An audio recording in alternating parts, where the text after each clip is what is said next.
parachuted into an organization that was probably ripe for change. So I'm going to give you some data that isn't scientific. It's not studied. It's not tested. This is Eric impression, but based on my experience, I think Eric impression is fairly reliable. But when you It come to is, an yes, I know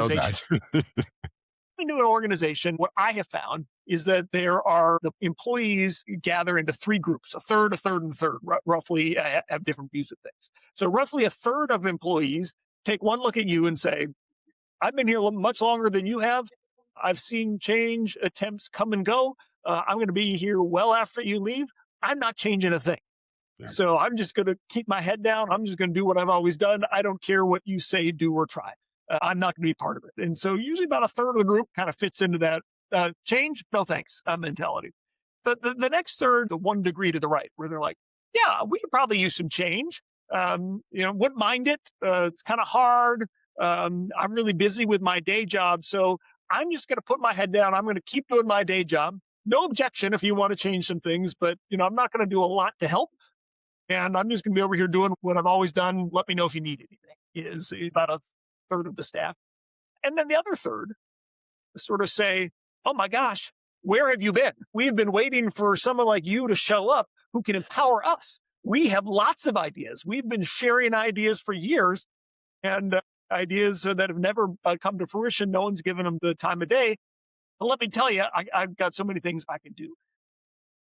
And so when you have a staff roughly divided into thirds, depending on the organization and the burning platform that you have, maybe, one category is higher or bigger or smaller, but generally those are the three camps that you have. So when you're considering the people dynamics of change, you got to deal with all three of those groups. And all three of those groups need you to deal with them in different ways.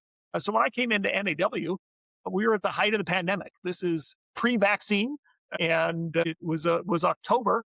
So the first thing I did is I figured out where are people going to fit into these three groups. Is I asked them to come meet with me. And of course, I made it voluntary. It's a pandemic, but you might see out here, I got my balcony. So I said, we'll meet outside. I know it's October. We'll bundle up. We're going to sit 6 feet apart. And I had a set of 10 questions. And I asked every member of the staff the same 10 questions. And as I went through those, it became pretty evident who's going into which bucket just by their answers. Now, sometimes you got to confirm that.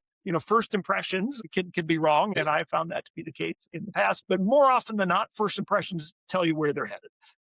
And from there, you think about, all right, well, how do I engage with them? How do I manage them? How do I include them in the process? And so I've got a couple of things that I did here at NAW that if the audience is interested, I'm happy to walk down that path a little bit. But really recognizing you got 3 different audiences at least with the team when you're coming in and you're charged with the transformation, those people dynamics. If you don't get those right, is you're going to have a revolt on your hands, and you're not going to be able to make the change.